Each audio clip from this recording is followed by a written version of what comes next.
लाडकिले कमी संतान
लाडकी कमी संतांची, लाडकी कमी संतांची, मजवरी कृपा बहुतांची, लाडकी कमी संतांची, मजवरी कृपा बहुतांची, अखई चुडा हाती आला, अंकन मोती नाकाला, लाडकी कमी संतांची, मजवरी कृपा बहुतांची, बोध मुरारी शृंगारीला, बोध मुरारी शृंगारीला 84चा शिक्का केला, लाडकी कमी संतांची, मजवरी कृपा बहुतांची, तुका तुकी उतरला, तुका तुकी उतरला, सहानकेचा कौल दिला, लाडकी कमी संतांची, मजवरी कृपा बहुतांची, पांडुरंगा गरुड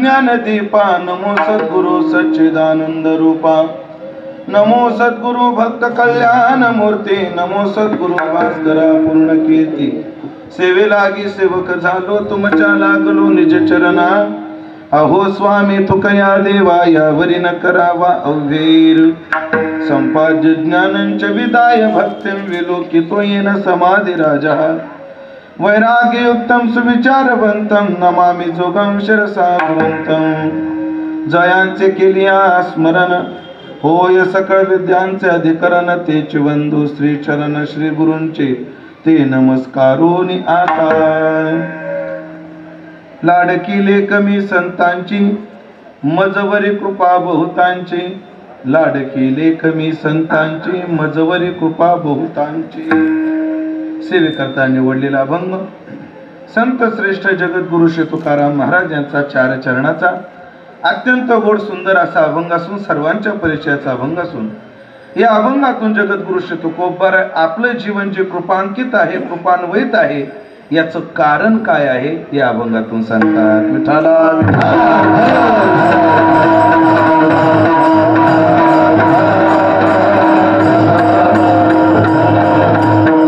उपस्थित सर्व भाविक मंडळी यांच्या उपस्थितीमध्ये आपण या ठिकाणी जो कार्यक्रम करतो आहोत तो कार्यक्रम सर्व रेल्वे कामगार संचलित छत्रपती शिवाजी महाराज सांप्रदायिक भजनी मंडळ या मंडळाच्या माध्यमातून गेल्या अनेक वर्षापासून चालू असणारा हा भक्ती उत्सव याही वर्षी मोठ्या आनंदात मोठ्या उत्साहात चालू आहे। आणि हे मंडळातील सर्व मंडळी आमच्याच बीड जिल्ह्यातील सर्व भाविक मंडळी वारकरी मंडळी यांच्या संयोजनातून हे उत्सव चालू आहे। आणि या उत्सवातील आजची चिंतन सेवा दुसऱ्या दिवसाची चिंतन सेवा मंडळाने माझ्या वाट्याला दिलेली आहे। तरी ज्ञानोबारा तुकोबारा जशी बुद्धी देतील तसं मी अभंगाचं चिंतन करण्याचा प्रयत्न करणार आहे। विठ्ठला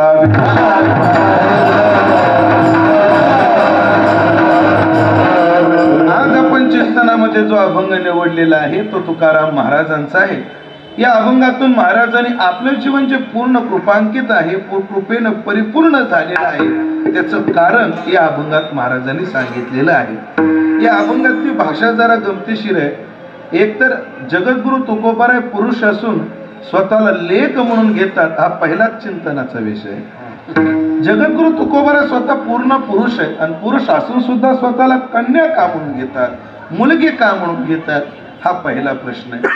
मुलगी म्हणून घेतात तर ते शब्दशः अर्थाला जुळतं का, हे लक्षार्थाला जुळतं का, हे बोलणं व्यंगार्थाला जुळतं का, किंवा हे बोलणं गौणी वृत्तीला जुळतं का, हे आपलं पाहणं गरजेचं आहे। तर शब्दाचे अर्थ करत असताना चार प्रकाराने अर्थ काढण्याची पद्धती आपल्याकडे चिंतनात आहे। एक पद्धती असते शब्दार्थ, जसा शब्द आहे तसा अर्थ घ्यायचा, याला शब्दार्थ म्हणतात। कधी कधी शब्दासारखा अर्थ नसतो, कधी कधी लक्षणा करावी लागते, त्याला लक्ष्यार्थ म्हणतात। कधी कधी शब्दार्थ जुळत नाही, लक्षार्थ जुळत नाही, मग त्याला गौणी वृत्तीने अर्थ करावा लागतो। कधी कधी शब्दार्थ जुळत नाही, लक्षार्थ जुळत नाही, गौणी वृत्ती जुळत नाही, तेव्हा व्यंगार्थ असा एक चौथा प्रकार आहे। नेमकं कोणत्या अर्थाने जुळतं हे आपण नंतर पाहू। सुरुवातीला एक पाहू की जगद्गुरु तुकोबाराय स्वतः पुरुष असताना सुद्धा स्वतःला मुलगी का म्हणून घेतात। विठ्ठला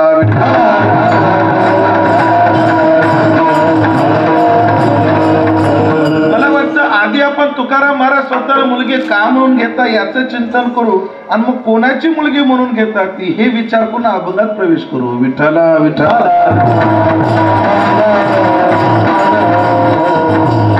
मुलगी म्हणून घेतात त्याचं सूत्रमय चिंतन आहे का, माझ्या परीने जे मला गुरुच्या मुखातून अवलोकन झालं त्या पद्धतीने मुलगी स्त्री म्हणजे हा गोपी भाव आहे। गोपी भाव आहे परमार्थामध्ये सर्व शास्त्रात, भक्ती शास्त्रामध्ये, भक्ती क्षेत्रात सर्वात उंच अधिकार कोणाचा तर गोपिकांचा।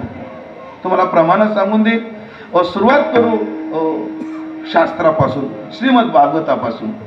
शुकाचार्यांना जेव्हा विचारलं महाराज तुम्ही एवढी भक्तीची महती गाता पण या भक्तीला प्रमाण कोण आहे, तर शुकाचार्य म्हणतात प्रमाणस्तत्र गोपिका। माझ्या भक्तीच्या विषयाला जर प्रमाण कोण असतील तर त्या कोण आहेत, गोपिका आहेत। म्हणजे शुकाचार्यासारख्या निरपेक्ष मुनींनी सुद्धा ज्या गोपिकांचं वर्णन केलं, त्यांची धन्यता मानली, अशा उंच अधिकाराच्या गोपिका। नारद भक्ती सूत्र म्हणजे भक्तीतले थोर आचार्य नारदजी, त्यांनाही जेव्हा त्यांनी आपल्या अनेकांच्या भक्तीच्या व्याख्या सांगितल्या आणि जेव्हा स्वतःची भक्तीची व्याख्या सांगितली, नारदस्तु तदर्पिता अखिलाचरता तद विस्मरणे परम व्याकुलती ती भक्ती. सर्व कर्म ईश्वर अर्पण बुद्धीने करत राहणं आणि ते कर्म करत असताना परमात्म्याच्या क्षणाचा विसर पडणं, त्यामुळे चित्ताची जी व्याकुलता होते त्याला भक्ती असं म्हणा, असं नारदाने भक्तीची व्याख्या सांगितली. पण नारदांना विचारलं त्याला प्रमाण कोण, त्याला उदाहरण कोण? नारदजीने सुद्धा उत्तर एकच दिलं, यथाव्रज गोपिका. याला उदाहरण कोण आहे तर त्या व्रजातल्या कोण आहेत? गोपिका आहेत. चला अजून पुढं, यथाव्रज गोपिकाना. त्याच्या पुढचं चिंतन आहे का? कबीर महाराजासारख्या महात्म्याला लोक म्हणतात, महाराज तुमच्यासारखं भक्तीचं प्रेम जगात कोणाकडे दिसत नाही. महाराज महात्मा कधी फुकटच्या स्तुतीला भीक घालत नाही, हे महात्म्याचं लक्षण आहे. आम्ही कोणत्याही स्तुतीला भीक घालतो तो भाग निराळा, पण महात्मा कोणत्याच स्तुतीला भीक घालत नाही. नवे नवे कोणी स्तुती जर करू लागलं तर महात्मा विनम्रपणाने म्हणतो, न करावी स्तुती माझी संतजनी, होईल या वचनी अभिमान. स्तुती आवडत नाही. पण काही लोक म्हणायला लागले, महाराज काय तुमची भक्ती, काय तुमचं परमात्म्याविषयी प्रेम. कबीरजींचा दोहा सर्वांना पाठ आहे. कबीरजी म्हणतात, अरे कबीरा कबीरा क्या कहत हो, जा जमुना के तीर, एक एक ग्वालन के प्रेम में बह गए कोट कबीर. कोटी कबीर वाहून जातील एवढं त्या गोपिकांचं प्रेम आहे. हा कबीरजींनी गोपिकेबद्दल काढलेले उद्गार आहेत. आता जगद्गुरु तुकोबरायचे उद्गार पहा. तुकाराम महाराज म्हणतात, धन्य त्या गोपिका गुणवंता नारी. त्या गोपिका धन्य आहेत, त्या नारी धन्य आहेत. महाराजाला विचारलं का धन्य आहेत, महाराजांनी फार गोड युक्तिवाद दिला. महाराज म्हणतात, धन्य बाया ऐशा नारी, धन्य बाया ऐशा नारी.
घरी दारी नांदती, शब्द गोड आहेत. घरी नांदती आणि दारीही नांदती, याचे तीन अर्थ करा. पहिला अर्थ करा, घरी नांदती म्हणजे घरचा कामधंदाही करीती, आणि दारी नांदती म्हणजे दया दुधाचे डेरे घेऊन मथुरेला विकायलाही जाते. घरी नांदती, घरातली सगळे कामं गोपिका करायच्या, दळण कांडण धुणी भांडी सगळी कामं गोपिका करायच्या, आणि मग वेळ झाली की दया दुधाचे डेरे घेऊन मथुरेलाही निघायच्या. बाजाराला विकण्या निघाली, दही दूध ताक आणि बाई ग, दही दूध ताक आणि बाई माझ्या ग. हे आपलं नाही, आपलं नाही. संतोष महाराज एकाने विचारले गवळण कोणाची, म्हणलं बबन घुग्याची.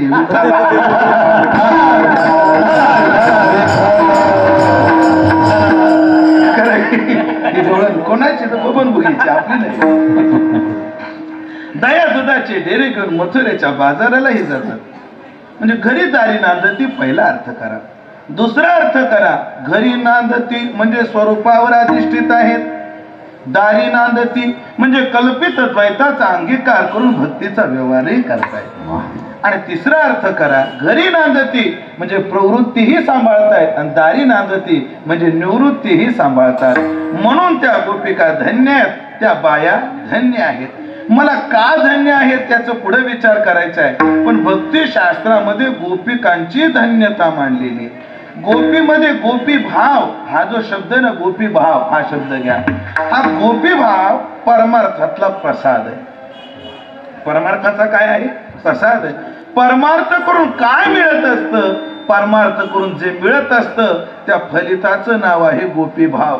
हे मी माझ्या पदरचं नाही बोलत, मी विश्वमौली ज्ञानोबरायच्या भाषेत सांगतो. विश्वमौली ज्ञानोबराय म्हणतात, निवृत्ती प्रसादे मी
शेवटचं चरण पाहिजे. निवृत्ती प्रसादे मी गोवडी. गोवडी म्हणजे गोपिका.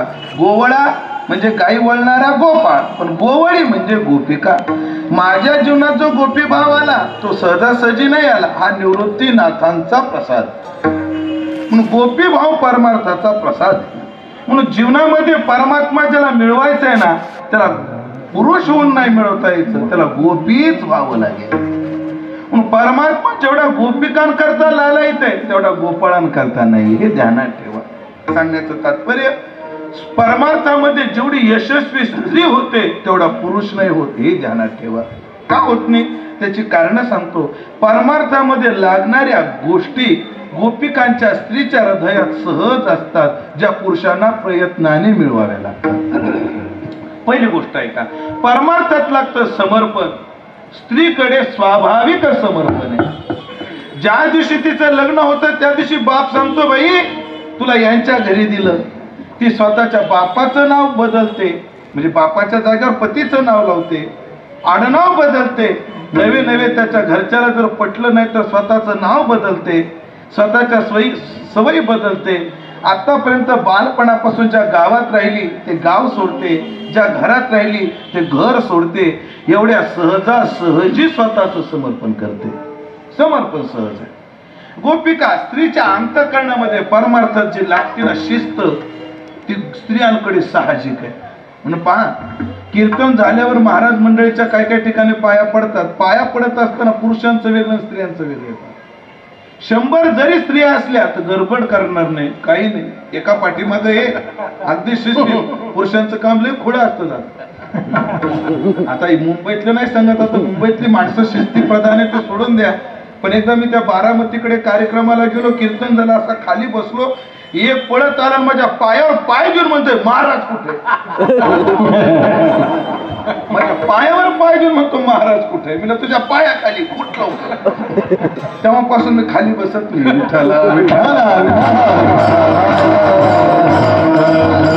हळदी कुंकाला स्त्री जेव्हा हळदी कुंकू लावते, 100 जरी बाया असल्या ते किती नाजूकपणा असतो कुंकू लावण्यात, हळद लावण्यात किती नाजूकपणा असतो. पुरुषांचं तसं नसतं. आम्हाला शर्ट रोज बदलावे लागतात, कारण रोज हार घालणारी माणसं. एका गावात तर गेलो ते मस्त वाटीमध्येच बुक्का होता बाबा, वाटीतच. तो आला आणि त्याला सांगितलं महाराजांना हार बुक्का दे. त्याने हातामध्ये बुक्का असं अंगठ्यानं पण बोटानं नाही, अंगठ्यानं नाही, असं खोंगाच भरला. हे भंडारा ओढला माझ्या. त्याला मला आता भैराबुवा पुढे बकरं नेऊन कापून देतो. स्त्रीकडे शिस्त आहे, स्त्रीकडे समर्पण आहे, स्त्रीकडे त्याग आहे, आणि स्त्री ही भावना प्रधान आहे. मंडपामध्ये जर स्त्री आली, कीर्तन जर चालू झालं तर स्त्री लगेच कीर्तनात तल्लीन होते. माणसांचं तसं नसतं, पुरुषांचं तसं नसतं. ते मंडपात आले की पहिला विचार करतील, एवढा मंडप कितीचा असं. हे महाराज लोक फिरतात, ह्यांना परवडतो का. जास्त तिथं सांगण्याचं तात्पर्य, स्त्री ही सहज परमार्थामध्ये यशस्वी होते. पण तुकोबराचे प्रमाण सांगतो, तू का म्हणे प्राण करा देवासी अर्पण. हे जेव्हा चिंतन सांगावं लागतं ना, याला एकही पुरुषाचं उदाहरण सापडत नाही, ही वस्तुस्थिती आहे. आणि महिलांमध्ये 3 उदाहरणं सापडतात. कानोपात्राने आपला देह प्रभूच्या चरणी समर्पित केला, कानोपात्रा. संत सखू यांनी आपला देह प्रभूच्या चरणी समर्पित केला, आणि संत मीराबाई यांनी आपला देह समर्पित केला. मग परमार्थामध्ये गोपीभाव अति उंच आहे. मग ज्ञानोपर पुरुष आहेत तरी सुद्धा बाई ओ सखे साजनी ही भाषा आहे, कारण ती गोपी भावाची भाषा आहे. गोपी भाव फार श्रेष्ठ आहे. जगद्गुरु तुकोबराय सुद्धा त्या भावावर आरूढ आहे. एकूण परमार्थामध्ये 5 भाव आहेत, मोजा. पहिला आहे शांत भाव, दुसरा आहे वात्सल्य भाव, तिसरा आहे दास्य भाव, चौथा आहे सख्य भाव, आणि 5वा आहे कांत भाव. विठ्ठला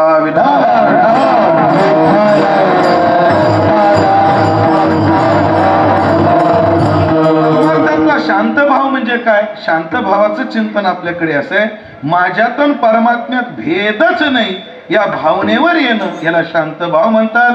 तुकोबराय म्हणतात, तुझं मज नाही भेद केला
तुझ्यात माझ्यात भेदच नाही.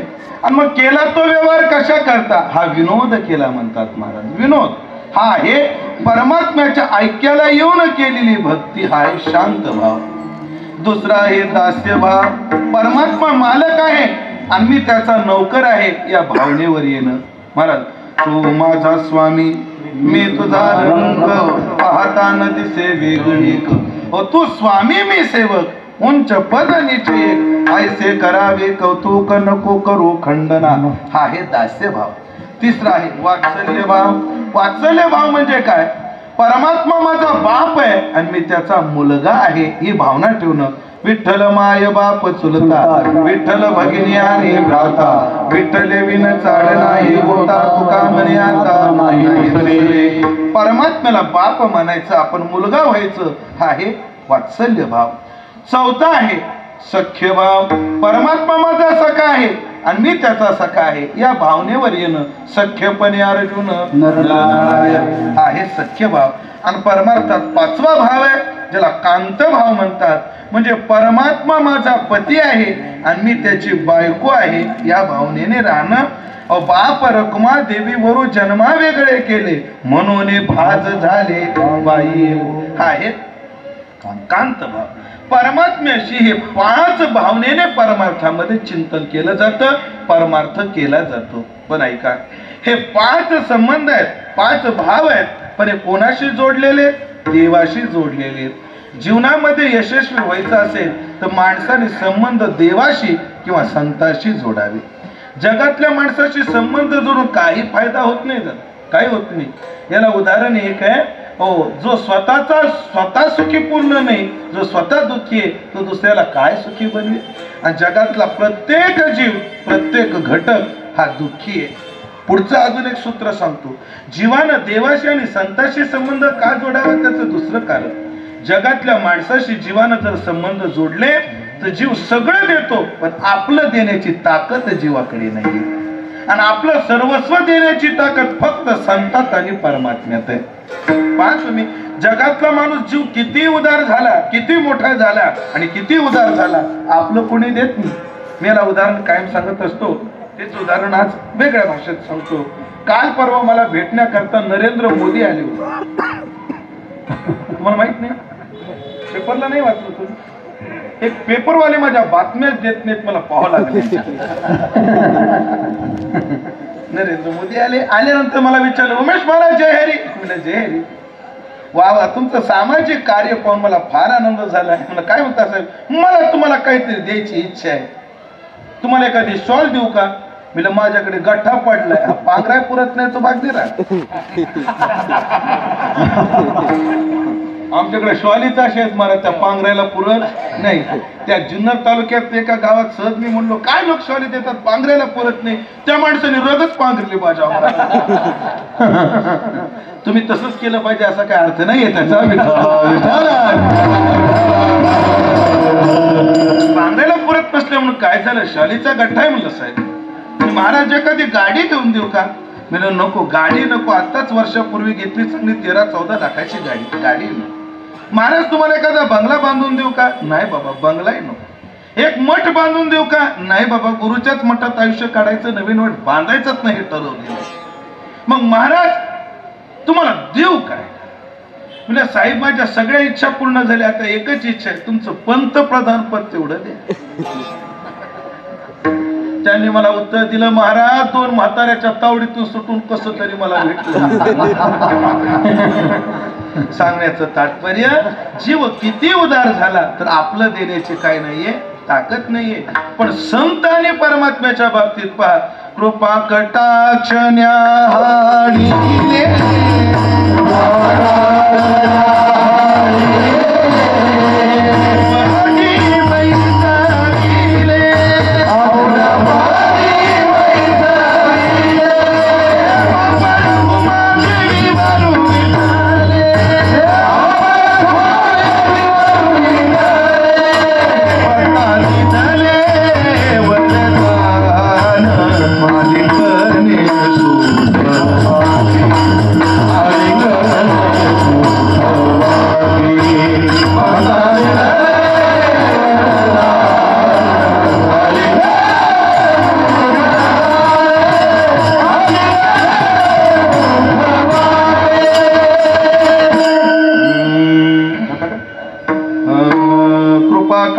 न्याहाळीले पुढे आपुले पदी बैसविले संतांकडे ताकद आहे. आणि दुसरी देवाकडे ताकद आहे. तुझ ऐसा कोण उदाराची राजी आपुलेची बदलाचा आपुलेची बदलाचा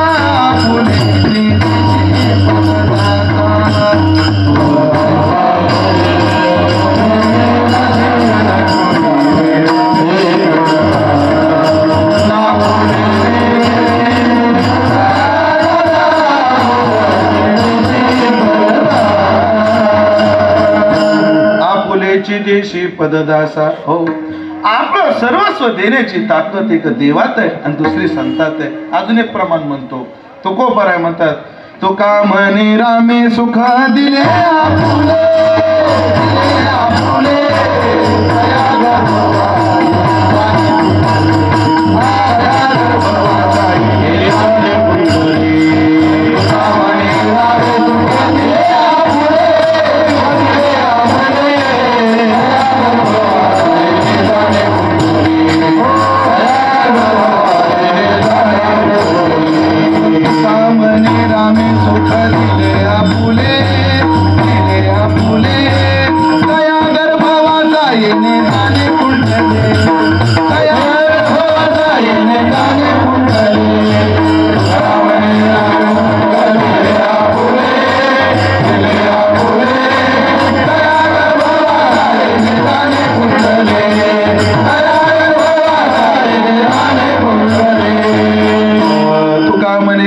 सुख दिले आपुले. आपुलं दिलं देवात आणि संताची ताकद आहे.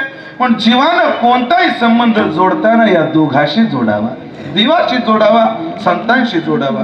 पण ऐकलं का, परमार्थात हे 5 भाव आहेत, पण संतांच्या बाबतीत याच्यातला एक भाव वगळता संबंध जोडावा. परमात्म्याला जसं आपण मालक म्हणतो तसं संतालाही मालक म्हणावं, आपण नोकर व्हावं. संतांसोबत दास्य भावही चालतो. दास झालो हरिदासांचा, बुद्धी काया म्हणे वाचा.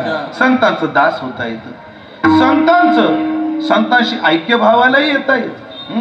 काय ज्ञानदेव म्हणे विठाला विठाला प्रमाण पाहणं. ओ माझ्या गुरुनाथांनी मला काय केलं त्यांच्या योग्यतेला नेलं, हा शांत भाव झाला. संतांविषयी शांत भावही जोडता येत, संतांसोबत सख्य भावही जोडता येत. संतांना सखा म्हणता येते की नाही. मी मैत्र नामयाचा, मी कोण आहे, नामयाचा मैत्र आहे, मित्र आहे. सख्य भावानेही राहता येत, संतांसोबत वात्सल्य भावाने राहता येतं. फक्त संतांसोबत कांत भावानं राहता येत नाही. संतांसोबत कांतभाव नाही. संत माझे पती मी त्यांची बायको, हा भाव नाही चालत संतांजवळ. कारण एक आहे याच्यामध्ये दिसायला सात्विकताच आहे, असायलाही सात्विकता आहे, पण समाज पाहताना याच्याकडे विकारी नजरेनं पाहतो. म्हणून संतांजवळ ती विकारी नजर नाही. सांगण्याचं तात्पर्य संतांच्या बाबतीत हा भाव वगळता काय करावं. मी परमात्म्या संतांचा दास आहे म्हणावं, संतांचा मित्र म्हणावं, संतांच्या ऐक्याला आलो म्हणावं, किंवा संतांचा मी मुलगा आहे, संतांची मी मुलगी आहे. जो वात्सल्य भाव आहे हाही संबंध जोडावा. बरं, संबंध जोडावाच का, गरजच काय. कारण एक आहे काय करावं हे सांगण्यात शास्त्र स्वतंत्र आहे, पण का करावं ही आपली जिज्ञासा आहे. काय करावं हे शास्त्र सांगू शकतं, पण ते आम्ही का करावं हे सांगण्यामध्ये काय आहे, जिज्ञासा आहे. ती जिज्ञासा आपण मिटवू. का बरं संतांशी संबंध जोडायचा, का बरं देवाशी संबंध जोडायचा. संबंधाचं चिंतन सांगत असताना अगदी व्यवहारातलं साधं उदाहरण सांगतो. जोपर्यंत व्यक्ती संबंध जोडत नाही तोपर्यंत व्यक्तीच्या जीवनात संवादीही परिणाम होत नाही आणि विसंवादीही परिणाम होत नाही. संवादी परिणाम होत नाही. मला सांगा, विस्तव सध्या थंडीचे दिवस आहेत की नाही. मुंबईत नाही तो भाग सोडून द्या. आता गावी चांगली थंडी पडायला लागली, चांगली. येथे मुंबईत याही दिवसात फॅन लावावं लागतात, ते नवल असो. पण गावी थंडी पडते. थंडीमध्ये माणसाला थंडीपासून शमन होण्याकरता अग्नी उपयोगाचा आहे की नाही. अग्नी उपकारक आहे, पण अग्नीचा जर आनंद लुटायचा असेल, त्याच्या दाहकतेचा थंडीच्या दिवसात आनंद लुटायचा असेल तर माणसानं त्या अग्नीपासून निदान 1 किलोमीटर दूर असलं पाहिजे. अर्धा किलोमीटर मग त्याच्या संपर्कात आलं पाहिजे तर त्याचा आनंद मिळतो. जसं अग्नीची जर ऊब पाहिजे असेल तर अग्नीशी संबंधित व्हावं लागतं, तसं संतांचं सुख प्रेम पाहिजे असेल तर संतांशी संपर्क जोडावाच लागतोय त्याला. हे उदाहरण. अजून एक उदाहरण मी कायम सांगत असतो. कल्पना करा, शेगावहून गाडी निघालेली. एका माणसाला गेवराईला जायचं होतं. बीड जिल्ह्यात ते उदाहरण सांगतो. गेवराईला जायचं होतं, शेगाव मधून गाडी निघाली. जाणं फार गरजेचं होतं, लग्नाची वेळ झालेली होती. एक तर मुंबईतून रात्रीच निघालेला होता. हो, हिंगोली, भिवंडी हिंगोली गाडीने निघाला होता. नगरहून निघाली गाडी, शेगावहून गाडी निघाली आणि गाडी नेमकी बोदेगावच्या जवळ आली. एसटी बोदेगाव जवळ आली. बोदेगावच्या जवळ आल्यानंतर गाडीला कोणतरी तरुण थटला आणि गाडीमुळे खोळंबा झाला. गाडी थांबली. असा तापला. आजकालच्या कार्ट्यांना आकला नाही, कशाही गाड्या चालवतात, मूर्ख आहेत. एकतर आमचे महत्वाचे कामं ठरतात. मुंबईची कामं सोडून आलो, एवढी रात्रभर प्रवास करून आलो, कार्ट्यांना आकला नाहीत. असं कुठं चालायचं असतं का? रस्ते म्हणजे यांच्या बापाची पेंड आहे का? कळतच नाही काही. आणि सहज विचारलं, कोण होतो? गाडी खाली जो गेला तो कोण आहे? त्याने सांगितलं, तो शिंद्याचा पोरगा आहे. शिंद्याचा पोरगा म्हटल्यावर म्हातारीची थोडी पिऊ पेटली. म्हातारा म्हणलं, अरे आपली पोरगी तर शिंद्याच्याच घरात गेली. म्हातारा ताडताड खाली उतरून पाहिलं. उतरलं खाली पाहिलं तर त्याचा जावई निघाला. आता कॅसेटची बी साईड आहे का? या एसटी वाल्यांना आकला नाही. एसट्या चालवतात का हेलिकॉप्टर चालवतात? माझा दृष्टांत संपला. तुम्ही कायम ऐकलेला आहे. एकाच्या बोलण्यामध्ये एवढा फरक का पडला? काय स्टेटमेंट काय म्हणतात तुम्ही? का फरक पडला? संबंधाचं ज्ञान झालं की फरक पडला. मला हे सांगायचं. कारण संबंधाचे ज्ञान कळकळ निर्माण करतं. म्हणून जीवानं देवाशी संबंध जोडावा, संतांशी संबंध जोडावा. पण संतांशी संबंध जोडत असताना मोठ्या भावनेतून संबंध जोडावा. आज जगद्गुरु तुकोबाराय संतांशी संबंध जोडतात, पण आज सख्य भाव नाहीये. आज संतांविषयी दास्य भाव नाहीये. आज संतांविषयी शांत भावही नाहीये. आज संतांशी वात्सल्य भाव आहे. आणि तो भावच जगद्गुरु तुकोबाराय अभंगाच्या पहिल्या लाडकी लेकमी संताची, लाडकी लेकमी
आपलं नातं संतांशी सांगताना तुकोबाराय म्हणतात, मी कोण आहे? मी लेक आहे. पण कोणाची आहे? संतांची आहे. लेक का व्हावं? संबंध का जोडावा? त्यांचं महात्म्य आपल्याला मिळण्याकरता, त्यांचं प्रेम मिळण्याकरता संबंध जोडावा. कोणाशी जोडावा? संतांशी जोडावा. महाराज संबंध सांगताना म्हणतात, मी लेक आहे. कोणाची? संतांची. पण कशी लेक आहे? लाडकी लेक आहे. नुसती लेक नाही म्हणले महाराज, मी कशी आहे? लाडकी लेक आहे. लाडकी लेक का म्हणलं? कसं असतं, आईला लेकरं जरी अनेक असले तर त्याच्यात लाडकं एखादंच असतं, एखादंच लाडकं असतं. म्हणून महाभारतामध्ये उदाहरण येतं, जेव्हा कर्ण कौरवाच्या बाजूला गेला आणि हे जेव्हा कुंतीला कळालं तेव्हा कुंती कर्णाकडे गेली आणि कर्णाला म्हणले, अरे कर्णा, तू माझा मुलगा आहेस, तू माझा मुलगा आहेस. जसे 5 पांडव आहेत तसा तू सूर्याच्या मंत्रानं झाला होतास बाळा, पण लोक निंदा आडवी येईल म्हणून मी तुला गंगेत सोडलं होतं, तसा तू माझा मुलगाच आहे. कर्णाने मान्य नाही केलं. जेव्हा गरज होती तेव्हा पाण्यावर सोडलं आणि आज गरज पडली म्हणून मला स्वीकारतेस, मी मान्य करत नाही, मी मान्य करणार नाही. कर्णाने मान्य नाही केलं. पण सर्व विरोधी पक्षातले सुद्धा जाणून होते कर्ण हा कसा आहे, शूर आहे. ज्ञानोबाने काय शब्द वापरले कर्णाबद्दल महाराज, व्यास जरी म्हणले सुत पुत्रच तथा असो, पण ज्ञानोबाराम अगा सहस्त्र किरणाचा कुमर. हा कोण आहे? सहस्त्र किरणांचा कुमर आहे हा कर्ण, एवढा तेजस्वी आहे. म्हणून कुंतीने कर्णाजवळ शब्द वापरले, कर्णा ऐक, तू मला माझ आई म्हणून मानू नको, पण तू दाता आहेस. कारण औदार्य देऊन कर्णा हाती कीर्ती दिगंती वाढविली, तू दाता आहेस. पण याचक म्हणून तुला एक प्रार्थना करते, काय? 5 पांडवासोबत युद्ध करेनच का, पण 5 जणाला 4 मारलं तरी चालेल, पण अर्जुनाला तेवढं मारू नको, एवढं कर. या वाक्यात भामार्थ शब्द आहेत असे, कर्णाला 4 मारलं तरी चालेल, पण अर्जुनाला तेवढं मारू नको. कारण का? 5 पांडव कुंतीचे जरी होते, अर्जुन हा तिचा लाडका होता. विठ्ठला विठ्ठला.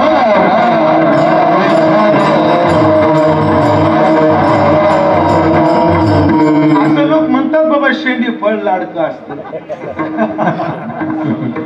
मी सुद्धा शेंडी फळच आहे, आपलं थोडं मोठे तो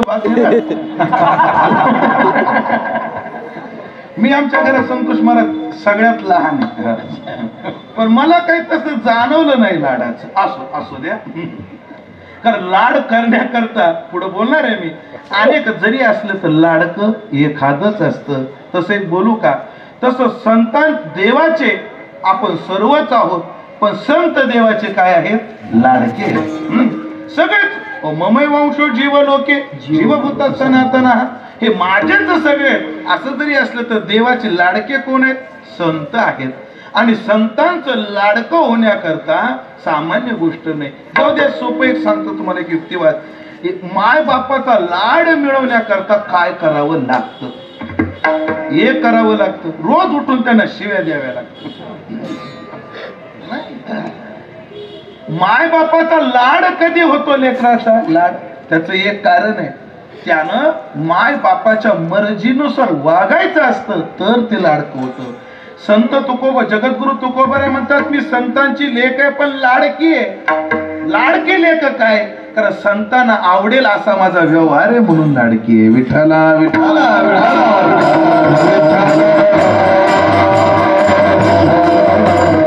माझा जो व्यवहार आहे, माझं मला तर शेवटच्या क्षणात स्पर्श करून जातो. तुका तुकी उतरला, हा जो शब्द आहे तुका, हा तुका तुकी म्हणजे यांच्या तुलनेला उतरला म्हणून लाडका. फुकट नाही लाडका महाराज. कोणाचंही प्रेम पहा तुम्ही, मालकाचं प्रेम नोकरावर कधी बसतो? मालकाच्या मनासारखा जर लेकरू वागत असेल तर लाड बसतो, नाही तर नाही. हो, मला बोलायला शोभणार नाही वयाला, पण ते वाक्य बोलावे लागतील. बायको कधी लाडकी होते पतीशी? नाही तुम्हाला असं ना अनुभव काहीतरी काय सांगा ना थोडंफार. आम्हाला एक नाही तो भाग सोडून द्या. ती पतीला आवडीला असं वागू लागली की ती पतीची काय होत असते? लाडकी होत असते. आताचा काळ सोडून द्या, जुन्या काळात अनेक बायका असायच्या राजा, अनेक राजा. भागवतात तर एक राजाचं नाव असं आहे, त्या राजाचं नाव आता मला आठवेना, त्याची कथा आहे ते 6ष्टम स्कंदात. त्याला 1 कोटी राण्या होत्या. 1 कोटी. रावणाला किती होत्या? 80,000. भगवान कृष्णाला किती होत्या? 16,108. अर्जुनाला किती होत्या? 2. अर्जुनाला बायका किती होत्या? 2. असू दे, आता सगळ्याचे रेकॉर्ड नाही काढत, काढू नये. अनेक जरी असल्या पण शब्द आपण लहानपणी एक गोष्ट सांगायचो पहा. आठ पाठ नगर होत, महाराष्ट्रभर फिरलो पण अजून सापडलं नाही. हे आठ पाठ नगर शेवटी कुठं सापडत नाही म्हणून गुगलवर सर्च करू लागलो. आठपाड तर आठपाडी सापडलं बघा. आठपाडी सापडलं पण आठपाट नाही सापडलं. आठपाट नगर. तिथे एक राजा होता, राजाला 2 बायका. त्या कथेची काय असायची ती सुरुवात असायची. आठपाट नगर होत, नगरामध्ये एक राजा, राजाला 2 बायका, एक आवडती आणि एक म्हणजेच लाडकी अन्न लाडकी. लाडकी कोणती असते? लाड कधी होत असतो? जेव्हा व्यक्ती पुढच्या व्यक्तीच्या मनासारखं वागतो तेव्हा. मी संतांची लाडकी का झाले त्याच एक कारण आहे, मी नुसती लेख नाहीये, मी लाडकी लेख आहे. का? संताला आवडेल असं वागले म्हणून लाडकी आहे. विठ्ठला विठ्ठला केलं काय? संती सांगितले ते केले जतन, मतमतांतरा नाही दिले पण. मतमंताराला अनुमोदन दिलं नाही, संतांनी सांगितलं तेच केलं. तुकोबराय सुद्धा म्हणतात, सोपेवर आम्हा सांगितले संती. संतांनी जे सांगितलं तेच आम्ही केलं आणि त्यांच्या शब्दाच्या बाहेर एक क्षण सुद्धा गेलो नाही. तुका म्हणे शेष घेईन, तुका म्हणे शेष घेईन आवडी, तुका म्हणे शेष घेईन आवडी, तुका म्हणे शेष घेईन आवडी, तुका म्हणे शेष घेईन आवडी, तुका म्हणे शेष घेईन आवडी,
शेष घेईन आवडी, वचन न मोडी बोलिले ते. त्यांचं वचन मी मोडलं नाही म्हणून मी काय झाले? लाडकी झाली. त्यांची आज्ञाधारक झाली. तुका तुकी उतरला म्हणून मी त्यांची लाडकी लेक आहे. माणूस एक असतो, आमका व्यक्ती लाडका आहे हे ओळखायचं कसं असतं?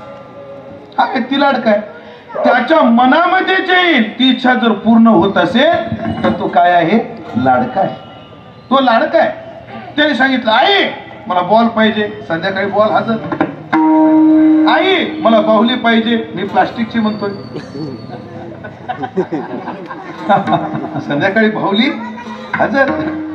जे म्हणेल ते पूर्ण केलं जातं. हे काय आहे? लाडकेपणाचं लक्षण आहे. आणि एक अजून एक गोष्ट सांगतो, लाडकेपणाचं दुसरं एक लक्षण. मग आधी हे चिंतन पूर्ण करतो. जे इच्छा करेल ते पूर्ण होतं, ते लाडकेपणाचं लक्षण आहे. तसं तुकोबराय म्हणतात, आम्ही संतांजवळ जी जी इच्छा करू ती आमची संत पूर्ण करतात. तो का म्हणे, आम्ही जे जे इच्छा करू ते कल्पतरू पूर्णविषयी, किंवा एका जनार्दनी संत पुढे पूर्ण मनोरथ,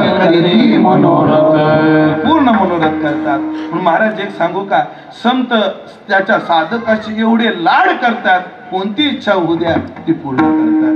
मी दुसऱ्याचं नाही सांगत, मी माझं सांगतो. महाराज मी लहानपणी म्हणजे आळंदीला जेव्हा पळून आलो आणि नेमकी मी आलो माघ महिन्यात, माघ शुद्ध दशमी 1999 साली मी आळंदीत आलो. 99 साली आल्यानंतर माघ गेला, फाल्गुन आला आणि चैत्र आला पुढे, आणि आंब्याचे दिवस आले. आंब्याचे दिवस एवढी इच्छा झाली की आंब्याचा रस खावा, पण कोणाला म्हणायचं. महाराज आळंदीत अशी स्थिती होती, मधुकरीची व्यवस्था धड नव्हती माझ्या काळात. आमच्यापेक्षा यांचा काळ तर अजून बिकट, आमच्यापेक्षा यांचा बिकट, यांच्यापेक्षा यांच्या आधीच्यांचा बिकट, आणि आमच्यापेक्षा पुढच्यांचा लय भारी.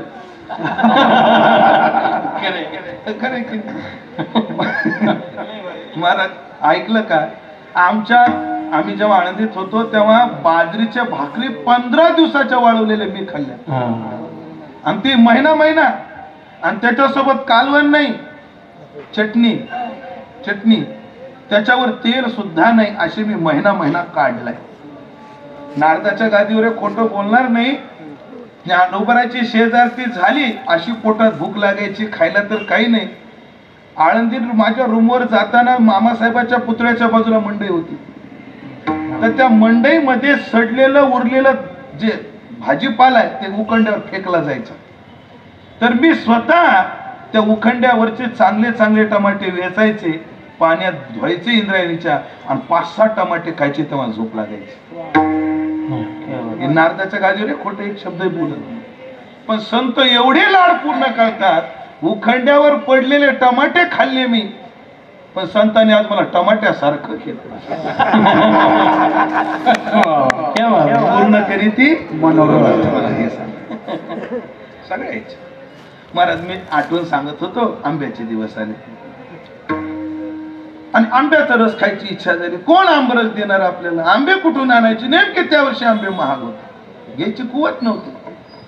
महाराज ज्ञानेश्वरीचं पारायण करत बसलो, अजान वृक्षाच्या खाली पारायण करत होतो. एक पुण्याची बाई आली, हापूस आंबे महाराज 1 डझन तिच्या पिशवीत, आणि तिने सांगितलं, ओ महाराज तुम्ही इथेच असताना. म्हणजे होत आहे, मी इथेच असतो. अहो मी दरवर्षी ज्ञानोबारांना आंबे वाहिल्याशिवाय आंबा खात नाही हो, पण दर्शनाला फारच गर्दी आहे, मला जाणं होणार नाही. एवढे आंबे तुम्ही ज्ञानोबाराजवळ ठेवाल. नारदाच्या गादी सांगतो बघ, एवढे आंबे तुम्ही ज्ञानोबाराच्या समाधीजवळ ठेवाल का. म्हणजे ठेवेल ना ताई. माझ्या मनात पाप आलं. माझ्या मनात काय पाप आलं, हिला सांगायची का बघायला यायली काय, ठेवायचे म्हणायचे ना आपणच खायचे, असं मी ठरवलं. पण त्याच्या पुढचं ऐका, ती बाई आजान वृक्षापासून सुवर्ण पिंपळापर्यंत गेली, आणि तिथून परत मागत, हो माऊली ऐका. म्हणजे काय, सगळेच आंबे ज्ञानोबारासमोर ठेवले पाहिजे असं काही नाही, एका ठेवा, बाकीचे तुम्ही खा. हे मी अनुभवाचं सांगतो. आता माझ्या अंगावर काटा येतो महाराज, आत्ता काटा येतो. म्हणजे ज्ञानोबाने इच्छा केली, ह्याच्या मनात इच्छा निर्माण झाली ना. जर ह्यानी शब्द दिला ठेवतो, ठेवले नाही, त्याच्याकडून पाप घडल. त्या बाईला परत प्रेरणा दिली, ती बाई परत आली आणि येऊन मला सांगितलं, महाराज एक ठेवला तरी चालेल, बाकीचे तुम्ही खा. अजून पूर्ण झालेलं नाही, याच्या पुढे आहे का अजून पुढे. आता आंबे मिळाले, पण आंब्याचा रस करायचा कुठं. कारण सर्दी झाली होती, डॉक्टरांना सांगितलं होतं, सर्दी तेव्हापासून होते मला. सर्दी झाली होती, ड्राका डॉक्टर त्यांनी सांगितलं होतं, एवढं औषध महाराज गरम पाण्यात घ्या. ते पाणी गरम करण्याकरता माझ्याकडे सुविधा नव्हती. शेवटी सर्व आजार होईपर्यंत थंड पाण्यातच औषध मला घ्यावं लागलं. हे ध्यानात ठेवा. आता आंब्याचा रस करायचा कुठे, खायचा कुठे. तेवढ्यात एक वारकरी नाही, आमची विजूताई. उमेश बुवा काय आहे पिशवीत. म्हणजे विजूताई आंबे. असं या, मी तुम्हाला आमरस करून खाऊ. महाराज त्या बाईने आंबे नेले, अजून त्याच्यात काही आंबे टाकले, आमरस, पुरणपोळी, कुरडई, भजी, आमटी करून पोटभर जेवायला घातलं. मग का म्हणू नये, आम्ही लाडकी लेखनी संतांची. सगळे लाड पूर्ण करतात संत, म्हणून आम्ही काय आहोत, लाडके आहोत. हे लौकिक लाड आहेत दादा, हे काय आहेत, लौकिक लाड आहेत. आता माझा मी अलौकिक लाड माझा सांगतो, तुकोबाराच्या नंतर सांगतो. मी अशा परिवारातला ज्याच्या 7 पिढ्यात कोणी माळकरी नाही. मी अनेक वेळा सांगितलंय, आता विस्तार करत नाही. अशा परिवारातला भजन काय असते काहीच माहित नाही. पण लहानपणी गावामध्ये ते गायक मंडळी गायची, तर इच्छा असायची एक दिवशी आपल्याला गायचं, एक दिवशी आपल्याला गायचंय. आणि आळंदीला पळून आलो कीर्तनकार व्हायचं म्हणून नाही आलो पळून, गायक व्हायचं म्हणून आलो. गायक व्हायचं म्हणून आलो आळंदीला. पण आळंदीला जेव्हा आलो तेव्हा आवाजाचा निसर्ग कसलाच नाही, कसलाच निसर्ग नाही. स्वर कळत नाही, ताल कळत नाही, काही कळत नव्हतं. गोदे बाबाकडे सुरुवातीला 40 शिकलो त्या साध्या ठेक्यावरच्या. नंतर चालू झालं संस्था. घरच्यांना म्हणलं मला पेटी घ्यायला पैसे द्याल का, तर मोठ्या जुलमानं 2000 रुपये घरच्यांनी दिले होते. लोक मला म्हटले महाराज पेटीवर आवाज घासला की आवाज चांगला होतो. 2000 रुपये भरून आणले. ती पेटी घ्यायची इच्छा झाली. तात्याला बीजेची वारी होती. तात्या मला म्हणले उमेश बा अरे काय म्हणे, अरे लय अडचण आली, पैसे पाहिजे होते. म्हणजे तात्या किती पाहिजे होते, म्हणजे 2-3 हजार रुपये पाहिजे होते. म्हणजे माझ्याकडे आहेत, तुझ्याकडे कसं काय. म्हणजे त्या काळात एवढा दरारा होता महाराज की तुझ्याजवळ एवढे पैसे कसे आहे, एवढे कसे, कारण कीर्तन करत नाही आहे. एवढे आले कसे याच्यात, आले कसे. म्हणलं घरच्याने मला पेटी घेण्याकरता दिली. मला देता का थोडे दिवस, मी तुम्हाला उद्या देऊन टाक. मानेभाऊ होते तेव्हा, मानेभाऊ सगळे बसलेले होते. तात्याने 2000 रुपये घेतले, परत दिलेच नाही. म्हणजे नंतर 2 वर्षानं दिले, असे काय बुडवणारे नाहीत. 2 वर्षानं दिले. का दिले, कारण तात्याला माहिती आहे ना किती पेटी घासली तरी हा गायक होणार नाही. पण हा पोरगा पाठांतराला चांगला, बोलायला थोडा चुरचुरीत आहे, हा कीर्तनकार होईल. याचं लक्ष जर कलेत वाहत गेला हा, कारण तिकडचं जमणार नाही, इकडचं सुटून जाईल. म्हणजे महात्मे किती लक्ष देतात बारीक, मला हे सांगायचं. दिलं मी. आणि संस्थेमध्ये 3ऱ्या वर्षापर्यंत माझा स्वर कसलाच आवाज चिटकत नाही. म्हणजे आताही फार येतो मला असं काही नाही, स्वर सुद्धा लागत नव्हता. किती जण तरी गायक मला बोलले की उमेश बा तुम्हाला आयुष्यात जमणार नाही, तुम्ही एवढं भजनात वेळ घालवत जाऊ नका. पण एक म्हणलं ज्ञानोबा तुकोबाराच्या साक्षीने सांगतो, एवढी सेवा करेल ज्ञानोबा तुकोबाला मला स्वर द्यावाच लागेल, द्यावा लागेल नाही, द्यावाच लागेल. गुरुवारी तात्याच्या संगतीत नॉनस्टॉप 18 तास भजन केलं. किती 18 तास. दिवसातून 4 कीर्तनाला उभं राहून रात्रीचा 6-7 तास जागर केलाय. आणि महाराज सेवा केली. पण हे करा, संतांनी मला दिलं भजनाचं. आज मी नाही कोणाचं एखादं स्टेज गाजू शकत, पण माझ्या कीर्तनात मी माझ्या कामापुरत्या चाली. इच्छा झाली तर 3 तास भजन करू शकतो. हे संतांनी काय केले, पुरवलेले लाड आहेत. विठ्ठला विठ्ठला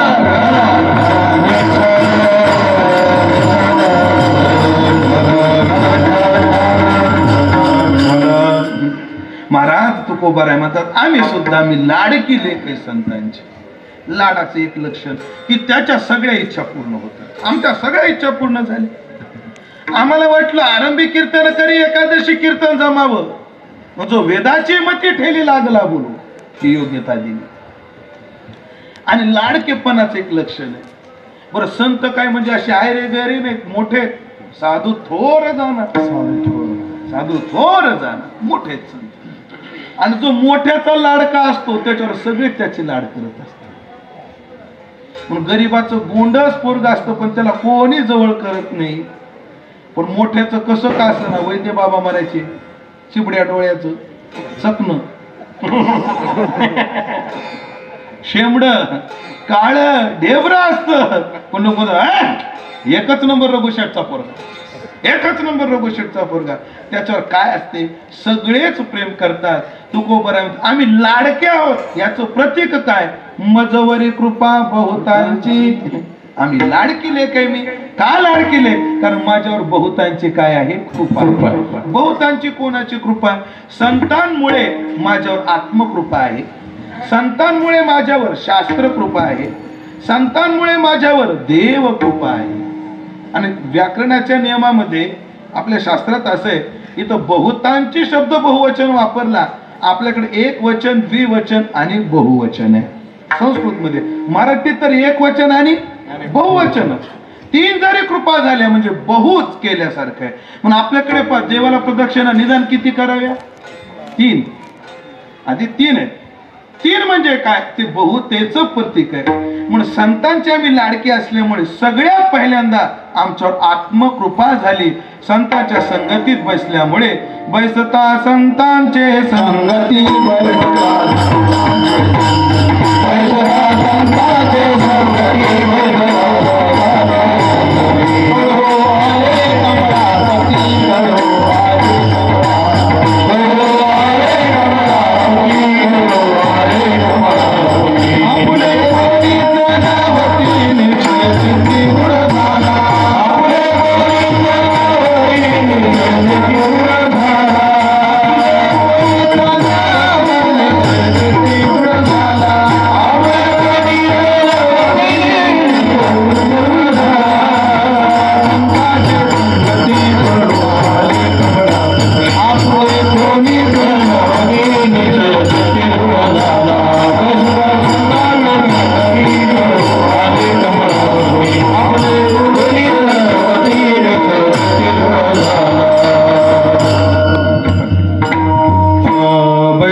संताचे संगती कोडो आले कमळापती आपुले कोणीच नवती निश्चय चित्ती दृढ झाला.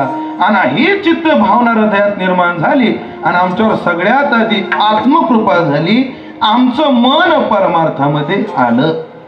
परमार्थात मग बरवे माझ्या केले म्हणे पंथे येणे निघाले. किती प्रमाण सांगू माझी या संचिताचा ठेवा तेने हे वाट दाविली देवा. मला परमार्थाची वाट लाभली. परमार्थ करायची बुद्धी झाली. संतांच्या संगतीत झाली. मजवर कृपा बहुतांची आत्मकृपा झाली. जशी आत्मकृपा झाली तशी शास्त्रकृपाही झाली. ज्याच्या डोक्यावर संतांचा हात बसतो ज्ञानोबराय म्हणतात मग सगळे शास्त्रे स्वयंभे निगती कोंब. सद्गुरूची कृपा झाली मग नाही काही शिकवलं सगळं आपोआप मिळतात. ज्ञानोबराय म्हणतात निवृत्तीनाथांना हे अध्याय गीतेचे 10व्या अध्यायाची प्रस्तावना आहे का? हे अध्याय गीतेचे पण अनिर्वाच्य पण नवमाचे. हे अध्याय सगळेच गीतेचे आहेत गोडच आहेत पण त्यातली त्यात 9वा अध्याय अत्यंत अवघड आहे. अनिर्वाच्य पण नवमाचे पण किती अवघड आहे हो. नवमीच्या अभिप्राया सहसा मुद्रा लावावया विहाला वेद मी का वाया गर्व करू. ज्या 9व्या अध्यायाबद्दल बोलताना 9व्या अध्याय जो विषय आला त्या विषयाच्या बाबतीत बोलताना वेद घाबरला तर मी कुठे. पण हे अध्याय गीतेचे अनिर्वाच्य पण नवमाचे त्याचं उत्तरार्ध फार गोड आहे. हे अनुवादलो तुमचे सामर्थ्य प्रभू. पण मी त्याच्याविषयी बोलू शकलो का? निवृत्तीनाथांची माझ्यावर कृपा आहे. म्हणून कधी कधी प्रश्न पडतो ज्ञानोबराने ज्ञानेश्वरी लिहिली वयाच्या 16व्या वर्षी आणि एवढा अभ्यास केला कुठे? एवढं ज्ञान मिळवलं कुठे? ज्ञानोबराच्या एखाद्या दृष्टांताचा विचार करावा तर डोकं फिरतं साहित्यिकांचं, डोकं फिरतं वैज्ञानिकांचं. शरीरशास्त्र मला वाटतं त्याला बायोलॉजी म्हणतात. शरीरशास्त्र रसायनशास्त्र फिकं पडतं ते म्हणतात. एवढ्या लहान वयात ते विषय कळालेच कसे ज्ञानोबराय. काय दृष्टांत दिले महाराज, काय विषय मांडले ज्ञानेश्वरीमध्ये बुद्धीच्या आवाक्याच्या बाहेर. एवढं ज्ञान आलं कुठून? म्हणजे संतांची कृपा झाली. म्हणून सगळे शास्त्रे स्वयंभे निगती कोंब. म्हणून शास्त्र कृपा झाली. मजवरी कृपा बहुतांची शास्त्रांची कृपा झाली. पण का झाली? संतांच्या कृपेने. मी संतांची लाडकी असल्यामुळे जशी शास्त्र कृपा झाली जशी आत्मकृपा झाली तशी माझ्या देवाची कृपा झाली. का? संतांनी आपलंस केलं. संतांची लाडकी म्हणून तुकोबरायचं किती गोड प्रमाण आहे. धरतीच्या हाती संत कृपावंत पाळे पंढरीनाथ किंवा तुकोबराय म्हणतात तुका म्हण तुम्ही निरविल्यावर तुका म्हण तुम्ही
का म्हणे तुम्ही निरविल्यावरी मग मज हरी उपेक्षिना.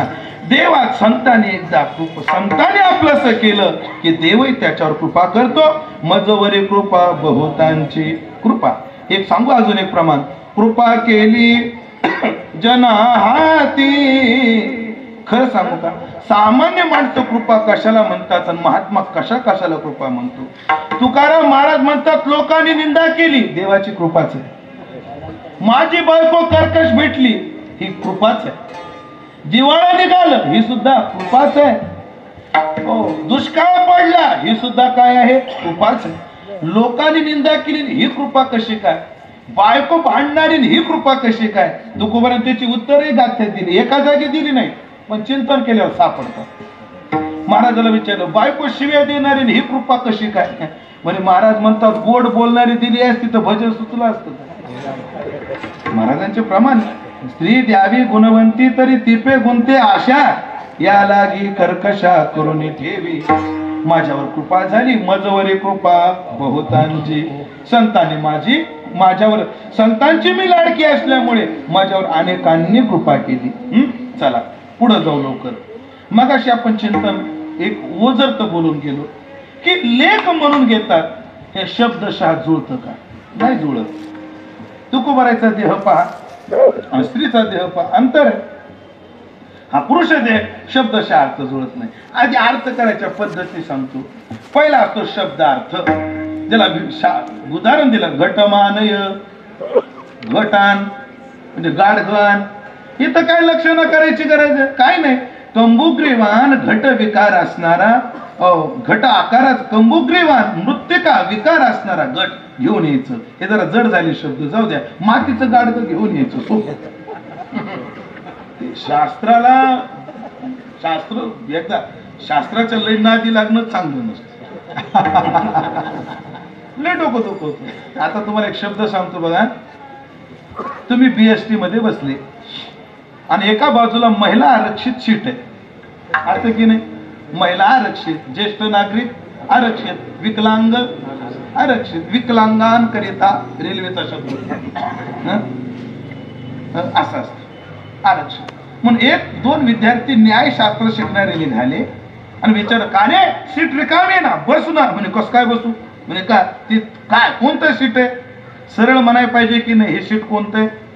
महिला आरक्षित आहे, आपण कसं बसायचं. आता शास्त्रीय भाषेत सांगू का महिला आरक्षित सीट.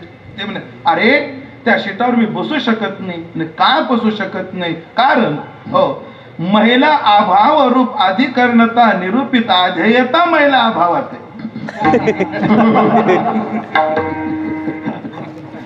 महिला अध्येयता रूप अधिकरण किंवा दुसऱ्या भाषेत वापरतो. ती जे शीट आहे ते काय आहे.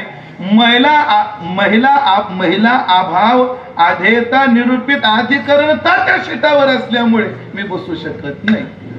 अरे सरळ म्हणणं महिला आरक्षित टेन्शन काय. शास्त्राची भाषा अशी क्लिष्ट बोलायची असते. म्हणून घटमानय घटान म्हणजे घटान म्हणजे काय म्हणजे मृत्तिका विकार कंबुग्रीवान मृत्तिका विशेष घेऊन सो घटान शब्दशः अर्थ जुळतो. कधी कधी शब्दशः अर्थ जुळत नाही, मग त्याची लक्षणा करावी लागते. लक्षणा काय. लक्षणा एक आहे गंगायाम घोषा. गंगेवर गवळवाडा आहे म्हणजे गंगेवर गवळवाडा असणं कसं शक्य आहे. गंगा आहे आणि त्याच्यावर गवळ्याचा वाडा आहे कसं शक्य आहे. मग तिथे लक्षणा करावी लागते. काही ठिकाणी जहद लक्षणा, काही ठिकाणी अजहद लक्षणा, काही ठिकाणी जहदाजहद लक्षणा, ज्याला भागत्याग लक्षणा असं म्हणतात. सगळा विस्तार नाही करत. ते लक्षित लक्षणा खूप विस्ताराचा विषय. सोपं सांगतो. गंगेवर गवळवाडा आहे या वाक्याचा अर्थ काय करायचा. गंगेवर म्हणजे गंगेच्या काठावर. म्हणजे तुम्ही राहता कुठं म्हणे रेल्वे स्टेशनवर. जाऊ द्या जरा माफी मागून उदाहरण बोलू. 2 जावा घरामध्ये काम करत होत्या. एक तळायला बसली आणि एक दळायला बसली. जुना का दळणं. एक दळायला बसली आणि एक तळायला बसली. तळायला जी बसली ती घामानं गरज झाली आणि दळायला बसलेलीचे हात गळून आले. मग एक जाऊ दुसऱ्या जाऊबाईला म्हणते जाऊबाई आता मी फार कंटाळे, एक करा मी चुलीवर बसते तुम्ही जात्यावर बसा.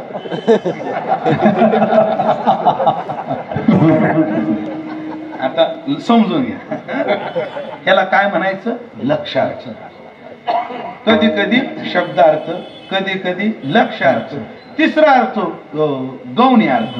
गौण अर्थ, गौण अर्थ म्हणजे काय? गुणाला धरून केलेला अर्थ. त्याला उदाहरण काय दिलं शास्त्राने? दोन मित्र बसले, गप्पा मारत होते. काय रे, लय दिवसाने भेट झाली, कॉलेज संपलं, तू इकडे मी इकडं, काय राव असं कुठं असतं का? हे झालं का, ते झालं का? आणि सहज गप्पा, काय रे तुमच्याकडे? म्हणे वाघाचा सुळसुळाट आहे. म्हणे हो, सध्या वाघांचा सुळसुळाट आहेच बाबा. बरं बरं बरं. काय रे मग लग्न झालं का? म्हणे झालं. तुला मुलं आहेत की नाही? म्हणे आहेत ना, 2 आहेत. आता मराठी भाषा लय गमतीशीर आहे बरं, ऐका बारीक. म्हणे मुलं आहेत का? म्हणे आहेत ना.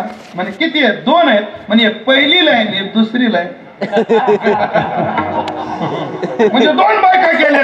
तसं नाही, एक पहिल्या वर्गात आहे आणि दुसऱ्या वर्गात. एक पहिलीला आहे, एक दुसरीला आहे. मुलं कशी? माझी मुलं कुठे खेळायला गेली. आणि अशा गप्पामध्ये मित्र गर्क झाले. तेवढ्यात त्याचा मोठा मुलगा आला आणि आल्याबरोबर मोठा आला माझा वाघ. वाघ म्हणल्या बरोबरीने धोतर धरण लागला ना पळायला. अरे तू का पळायला लागला? अरे तू म्हणला ना वाघ आला. अरे वाघ म्हणजे माझा मुलगा आला. आता हा आपल्या मुलाला काय म्हणला? वाघ म्हणला. आला माझा वाघ. हे तुमच्या इकडे पण आमच्या मराठवाड्यात हा शब्द लय वापरला जातो. आला का माय वाघा?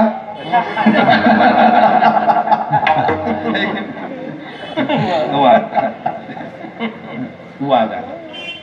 मुलाला वाघ म्हटलं. आता वाघ शब्दशः अर्थ जुळतो का? लक्षणं काय करतात? शब्दशः जुळत नाही. कारण का? त्याला शेपूट नाही. वाघाचं शेपूट असते. मग काय करावं लागतं? त्याच्या गुणाला धरून अर्थ करावा लागतो. वाघाच्या ठिकाणी जसं शौर्य आहे तसं माझ्या मुलाच्या ठिकाणी शौर्य आहे. म्हणून याला म्हणतात गुणाला धरून केलेला अर्थ, याला गौण अर्थ. आणि तिसरा असतो व्यंगार्थ, ज्याला व्यंगार्थ म्हणतात. व्यंगार्थात काय असतं?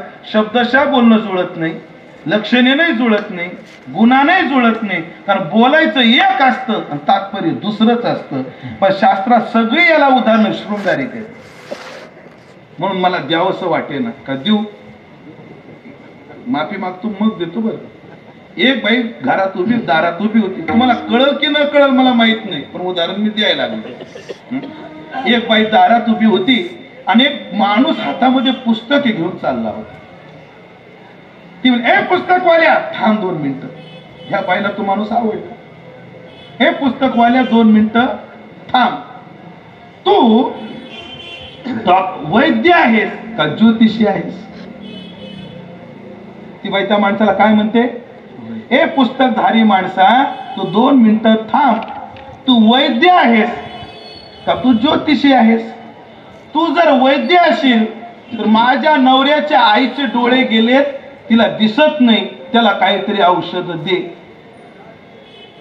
माझ्या नवऱ्याच्या आईचे डोळे गेले, तिला दिसत नाही, काहीतरी औषध दे.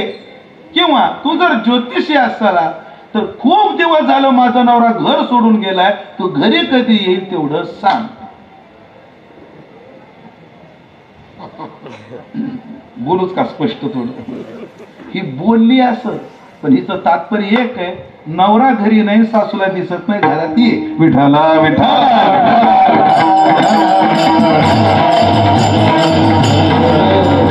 शास्त्रात हेच उदाहरण दिले, मी त्याला काय करू? हेच उदाहरण, अशीच उदाहरण आहे. सांगण्याचं तात्पर्य हा गौण अर्थ. आजच्या लाडकी लेखमी संतांची शब्दशः जुळत नाही, लक्षणे नाही जुळत नाही, व्यंगार्थानं जुळत नाही, पण एका अर्थानं जुळतं, गौणी. म्हणून गौणी वृत्तीने काय जुळतं? जसं बाप मुलीचे लाड पुरवतो तसे संतांनी माझे लाड पुरवले. जसा बाप मुलीशी व्यवहार करतो, ज्या गुणाने व्यवहार करतो, त्याच अंगाने संतांनी माझ्याशी व्यवहार केले, या अर्थानं जुळतं. म्हणजे काय काय केलं? सगळ्यात आधी बाप आपल्या मुलीला लग्नामध्ये चुडा भरतो, तसा माझ्या बापाने माझ्या हातात, संतांनी माझ्या हातामध्ये चुडा भरला. आता तो चुडा कोणता भरला? अभंगाचं दुसरं.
मुलीची बोळवण करत असतो, तिला काही दागिने देत असतो. तसं संतांनी माझे लाड केले. काय लाड केले? पहिला लाड केला, संतांनी माझ्या हातामध्ये चुडा भरला. पण चुडा कोणता भरला? अक्षय चुडा हाती आला, ज्याला क्षय नाही असा चुडा. एक असं असतं, बाईला एक दिवस असा येतो, त्या दिवशी तिला हातातला चुडा फोडावा लागतो. एक दिवस असा असतो, काय तिला हातातला चुडा त्या दिवशी फोडावा लागतो. नंतर घालायला तिला काय नसते, परवानगी नसते. तो दिवस कोणता असतो? ज्या दिवशी तिचा पती मरतो त्या दिवशी तिला चुडा फोडावा लागतो. म्हणजे तिच्या हातातला चुडा हा कसा आहे? क्षय पावणारा चुडा आहे. पण माझ्या संतांनी, मायबापांनी असा लाड केला, माझ्या हातामध्ये जो चुडा भरला ना, तुम्हाला फोडावाच लागणार नाही. फोडावा का लागणार नाही? कारण मला नवराच असा करून दिला जो कधी मरत नाही. विठाला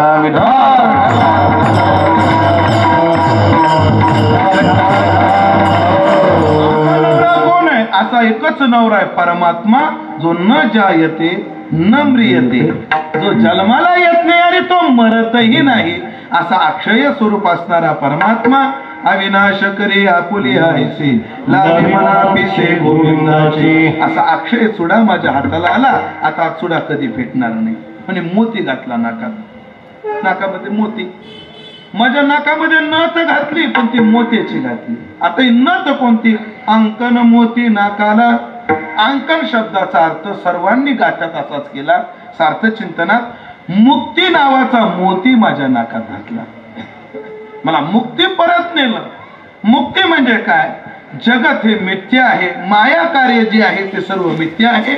परमात्मा अविनाशी आहे, अविनाशी तू तद्विधी, याची मला जाण करून दिली. संसारापासून सोडवलं, मुक्त केलं. हाच कोणी नाकामध्ये मोती घातला असा मला केलं. एक असतं, लवकर पुढे जातो, वेळ संपत आली. दुसरी गोष्ट असते, मुलगी जेव्हा पाठवायची असते तेव्हा नुसती नसती पाठवायची, तिच्यासोबत मुरारी पाठवायचा असतो. म्हणून संतांनी मला मुरारी पाठवला. तो कोणता पाठवला? तिसरं चरण.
कल्याण महाराज कल्याणजी गायकवाड यांचं भजन होतं आणि त्यांनी रूपाला चाल म्हणली. ते म्हणे पहिल्यांदा आमिर, नंतर त्याचा बसंत करायचा, त्याचा बहार करायचा आणि परत आमिरवर यायचं. विठ्ठला विठ्ठला. हे काय मी सरळ बसवलं नाही, आपलं ऐकून बसवलंय. बरं ते चुकलं असेल तर तुम्ही सांभाळून घ्या. बोध मुरारी शृंगारीला माझ्यासोबत मुरारी पाठवला. हा मुरारी कोण पाठवला? बोध हाच कोणी मुरारी. बोध कशाला म्हणतात? बोध म्हणजे आत्मसाक्षात्काराला जे ज्ञान उपयोगाला पडतं त्याला बोध असं म्हणतात. बोधाचं लक्षण अनेक अंगानं केलेलं आहे, सगळे अंग नको, एवढंच सांगतो. बोध काय आहे? जो आपल्याला असद वस्तूपासून काढून सद वस्तूच्या प्रवासाकडे मार्गस्थ करतो, तो बोध आहे. बोध दिला मज सांगाती, मार्ग दाविला नीट, भ्रांती हे समूळ गेली, दिसू लागली वाट, नाचत प्रेम छंदे चालू लागलो सपाट, एका जनार्दनी पावलो पंढरी पेठ. का झालं? संतांनी बोध नावाचा मुरारी दिला. नुसता दिला नाही, तो शृंगारला म्हणे, त्याचे शृंगार केले. कारण कसं असतं, आपल्या मुलीसोबत शिदोरी कशी आली, कशी पाठवली, त्याच्यावरून तिकडच्या लोकांना कळत असते पाहुणे कसे.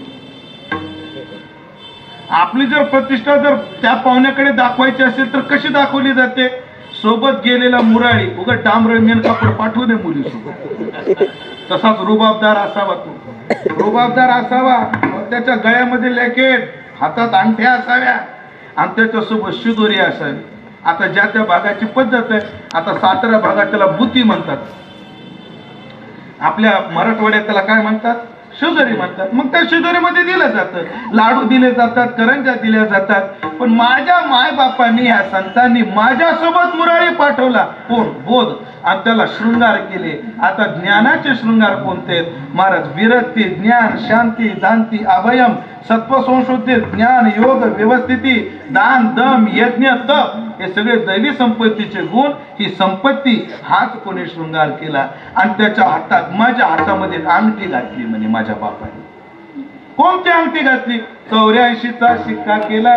आता मला जन्मावं लागणार नाही, आता मला 84 लक्ष योनी फिरावं लागणार नाही. म्हणजे जन्म मरण परंपरेचा विच्छेद केला.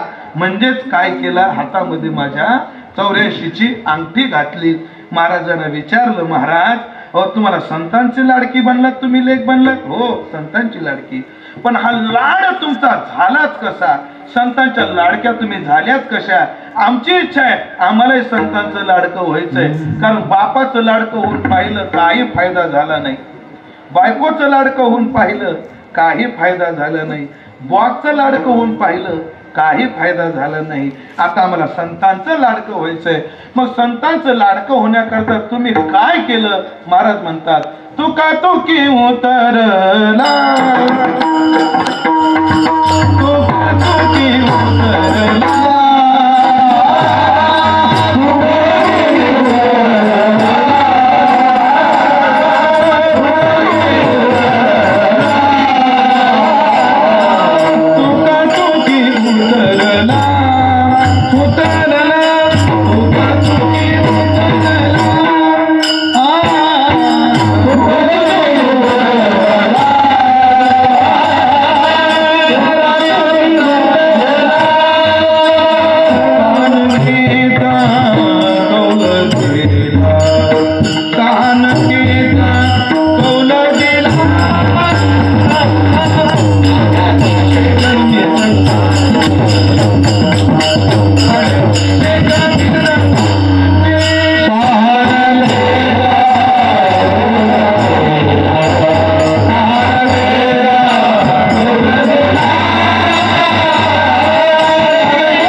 कमी संतांची, मजवरी कृपा बहुतांची. शेवटच्या चरणात महाराज म्हणतात, तुका तुकी उतरला, मी संतांच्या मर्यादेला उतरलो तेव्हा मी संतांची लाडकी झाले आणि संतांची लाडकी होऊन संतांनी मला या पूर्णत्वाकडे नेलं. शब्द दिला, सहानकेचा कौल दिला. हा कौल शब्द काय आहे? कल या अर्थाने. कल सहज गावोगावी काय काय ठिकाणी आपण एखादं काम करायचं ठरलं तर देवाचा कौल घेण्याची काय आहे पद्धत आहे. आता ज्या त्या भागाच्या पद्धतीत काय काय ठिकाणी असं करतात, ते बुटलं असतं बघा, इकडे काय म्हणतात, काय म्हणतात, बुटकं असा छोटा तांबे असतो, त्याच्यात तांदूळ भरले जातात आणि त्याच्यात उलथन खोसलं जातं आणि मग काम होईल का नाही, काम होईल का नाही, आणि असं हळू ते उलथन उचलायचं. त्या उलटण्याबरोबर जर ते तांदळानं भरलेलं जर उठलं तर समजून जावं काम होणार, आणि ते जर उठलं नाही तर काम होणार नाही. ह्याला काय म्हणतात? कौल. काही काही ठिकाणी असं असतं, ते दोऱ्यावर दिवा घालतात, काम होईल का नाही, काम होईल का नाही, आणि काम जर होणार असेल तर दिवा झोका घेतो, आपोआप काम होणार. काही काही ठिकाणी देवाच्या मूर्तीला रुपया चिटकवला जातो. 1 रुपया जर चिटकला तर काम झालं, आणि नाही चिटकला म्हणजे रुपया निसटला म्हणजे काम बी निसटलं असा त्याचा. काही काही ठिकाणी तुम्ही जर तुळजापूरला गेले, त्याच्या पाठीमागे असा एक दोंड आहे, त्याच्यावर हात फिरवायचा, त्यानं जर उजवा वेढा घेतला तर काम होणार नाही, होणार. सर्व तीर्थ टाकेतला एक खड्डा आहे, त्याच्यात एक दगड आहे. नाशिकवाले हसले बाबा लगेच. हात घातला जर तो धोंडा हाताला आला तर काम होणार, आणि नाही हाताला आला तर होणार नाही. याला कौल म्हणतात. कौल शब्दाचा मूळ शब्द आहे कल. कल, कौल दिला. आणि आता संतांनी मला कौल दिला, याचा अर्थ काय करायचा? संतांनी मला आता आश्वासित केलं.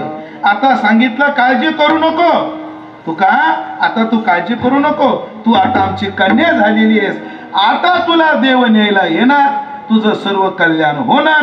म्हणजे निरोप या संत हाती आला. तुम्ही सनकाधिक संत म्हणविता कृपावंत ही विनंती केली, एवढा उपकार करा. गरुडाला सांगितलं विनंती करा, लक्ष्मीला सांगितलं देवाचे पाय सोडा, शेषाला सांगितलं जरा शेष घालून देवाला जाग करा. आणि संतांचा निरोप जेव्हा गेला तेव्हा संतांनी येऊन सांगितलं, तुका आता काळजी करू नको, आता तुला देव न्यायला येणार आहेत. हा कौल दिला, मला आश्वासन दिलं, मला आश्वासित केलं. 84च्या शिक्क्याची अंगठी घातली, मला बोध नावाचा मुरारी शृंगार करून पाठवला, हातामध्ये अक्षय चुडा घातला, नाकामध्ये मोती घातला. एवढे संतांनी केले म्हणून मी यांची लेक आहे आणि ती लाडकी आहे. पण ही कोणाची आहे? ज्ञानेश्वर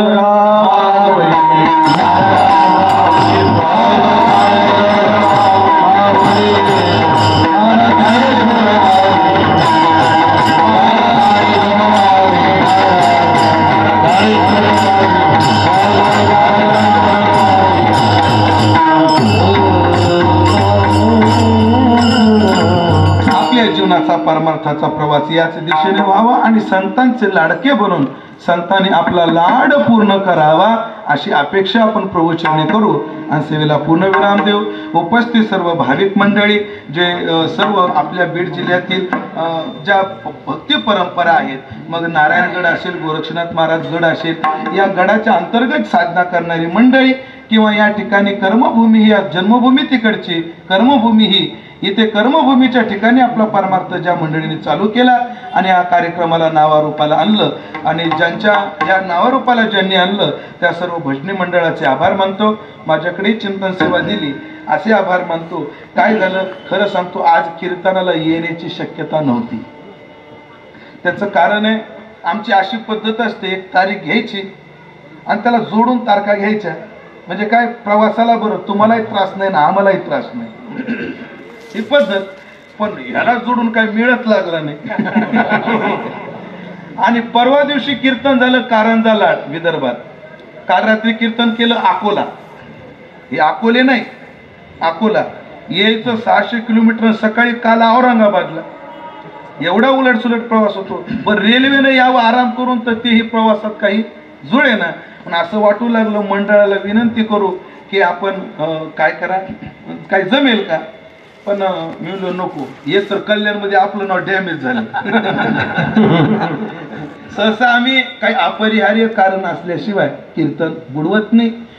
कल्याणमध्ये झालं तसं गेवराई तालुक्यातही असा महत्वाचा कार्यक्रम एक होता आणि मला एवढी अडचण आली, नामदेवा शेट्टेकर त्यांच्या कार्यक्रमाला मी जाऊ शकलो नाही गेवराईत.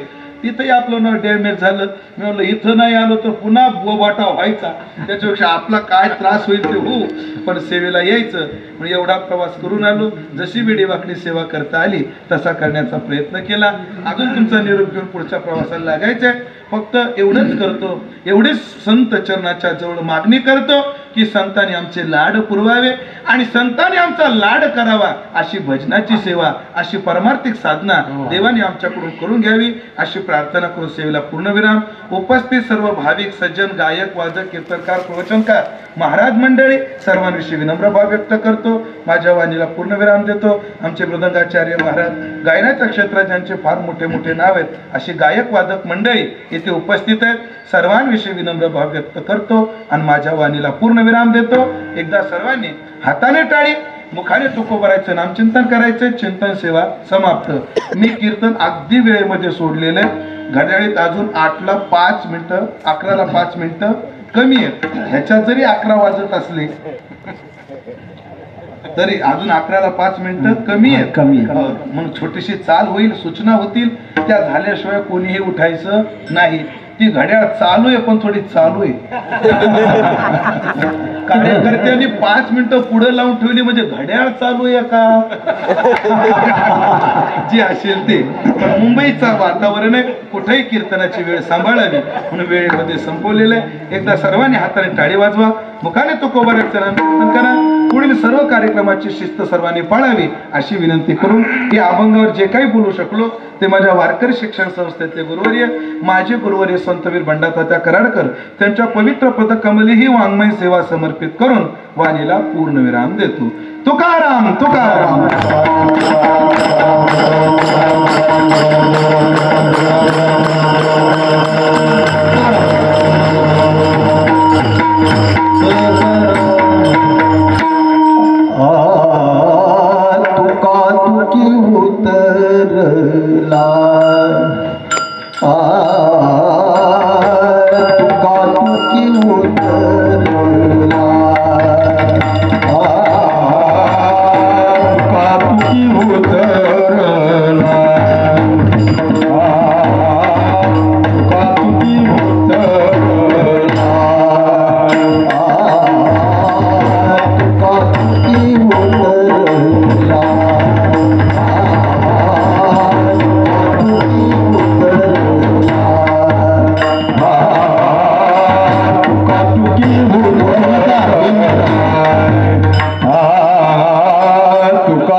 लाडकीने कमी सन्मान, लाडकीने कमी सन्मान.